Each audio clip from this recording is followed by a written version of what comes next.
It can't happen to me. That's what you said, wasn't it, Bill? But it can and just did, and you're not quite sure why. Let's see if we can find out. Not too many minutes ago, that young woman and her child were happy and healthy. Now their young bodies are crushed and racked with pain. Maybe they'll live and maybe they'll die. But one thing's sure, the next few minutes, hours, or maybe days, their lives will hang in the balance. And you'll have to live out those minutes, hours, and days knowing you were responsible. The police will measure out the skid marks, determine where you applied the brakes, give you a sobriety test, and it will all go into a report that will be reviewed in court. Maybe you'll be found guilty. Maybe you won't. But you'll never outlive the memory of waiting to find out if the mother and daughter will live or die. Then the police are at you with questions. Where had you been? Had you been drinking? Would you submit to a sobriety test? Sure, why not? After all, you'd only had a few beers. You're not drunk. Of course you're not drunk, not in the common sense of the word, but your driving ability was measurably impaired. How could it be? You feel fine. But what you didn't know was that it only takes a few beers to take the keen edge off your driving performance and slow your reaction time. When ethyl alcohol, which is the foundation of all liquor, enters the circulatory system through the stomach, it's oxidized by the liver and turned into heat energy in the form of calories. Unfortunately, the liver can only process about 3/8 of an ounce of alcohol per hour. That's about the amount in 3/4 of a shot glass of whiskey or a short beer. When more alcohol is taken, the liver is unable to process it, and it passes into the bloodstream and is carried to all parts of the body. As the percentage of alcohol begins to build up in the bloodstream, the first part of your nervous system to be affected is your judgment center, located in the frontal lobe of the brain. This is the area of the brain that determines right from wrong. You see, alcohol is not a stimulant, it's a sedative, a depressant. Oh sure, the first few drinks make you feel more alive and responsive, but actually as the alcohol enters the bloodstream, it slows down normal operation of the heart and nerve centers and depresses the inhibitory mechanisms of the brain. It removes inhibitions and social restraints. This is what gives us the feeling of stimulation. You have more assurance, but less self-control, and this is when the danger begins. You get a Superman complex behind the wheel at the very time when your driving skill and mental outlook have been seriously damaged. The alcohol works as an anesthetic, and we adopt a "I don't care" or "sure I can make it" attitude. We contemplate stupid things like passing on a curve or a hill. We become easily exasperated by the driver we feel isn't going fast enough, and we take chances we wouldn't ordinarily take to pass him. But those few beers we had can reduce our driving ability as much as 25 to 40%. A report by the American Medical Association clearly showed that 2 shots of 100 proof whiskey or 2 12-ounce bottles of beer can inject a dangerous amount of alcohol into our system if we're driving. And the worst part is that we probably aren't aware of it.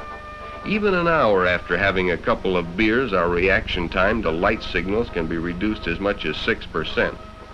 In another test, it was shown that after a 3-ounce drink, it took as much as 12 seconds for a person to regain his normal sight after being blinded by the lights of an oncoming car.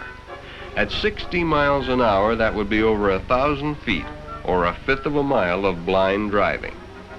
Alcohol sometimes causes visual distortion, too. Things become blurred and indistinct. Another problem which often goes unnoticed by the driver but is no less dangerous is tunnel vision. Tunnel vision is a phenomena where your field of vision becomes increasingly narrow. That is, your periphery or sight vision is decreased. This makes you vulnerable to cross traffic and is often the cause of sideswipe or intersection accidents.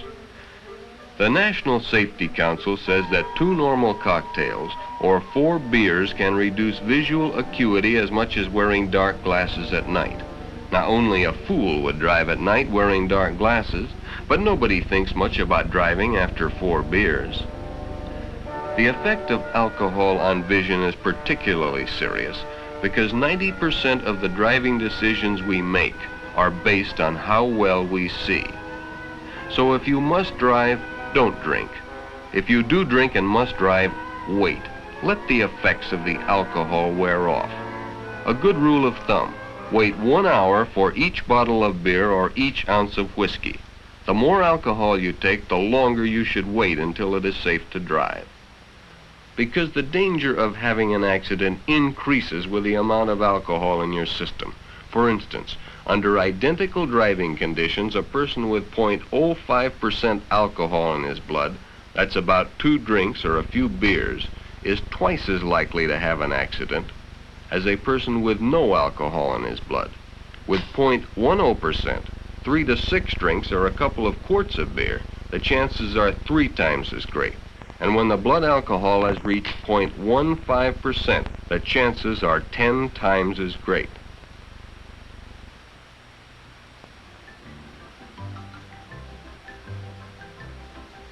A common misapprehension of the drinking driver is that when he first drinks, that is, during the absorption period, as it's sometimes referred to, the individual readily feels the effects of the alcohol. But during the wearing off period, he becomes less aware of these effects and deludes himself into thinking he is sober. But he is falsely comparing his maximum feeling of intoxication with his beginning feeling of sobriety. He may be far from sober and is only making a dangerous comparison. We are all aware that alcohol and gasoline don't mix, but many of us think it can't happen to us. But it can and does in ever-increasing numbers each year. And it isn't until we have an accident that we seriously ask ourselves why we had that extra drink.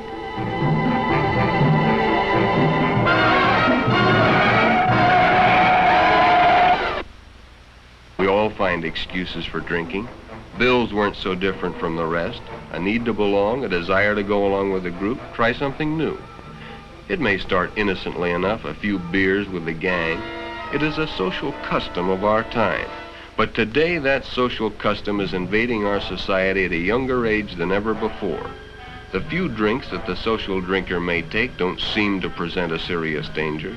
But the trouble with drinking and driving is that it is always too late when the emergency arises and our reactions are too slow to avoid disaster. It is readily agreed by authorities and tests that driving skills are to a degree a matter of habit, built up over long periods of practice. It has also been proven that the latest driving skills mastered are the first to go when under the influence of liquor. Therefore, the older, more experienced driver is less likely to have his skills seriously impaired than the younger, less experienced driver. One must be able to judge speed and distance, follow traffic patterns, make necessary adjustments, and be able to react quickly to emergencies. After a few drinks, the good driver is no longer capable of doing this. He has become a poor driver and is a danger to himself and others.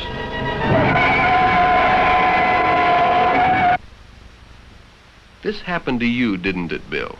Sure, you passed your sobriety test. They can't convict you on drunk driving, can they? But you'll always have to face the fact that those beach party beers were a contributing factor in your accident. If you hadn't had them, you might have hit the brake pedal a second or two earlier. Those skid marks on the asphalt would have stopped on the right side, not the wrong side of that young woman and her daughter. The report just came through. The little girl died on the way to the hospital, and the mother will probably never walk again. No matter how your trial comes out, you'll always have to live with those facts, won't you, Bill? A child dead, a mother crippled. Not a pleasant future to face at the age of 18.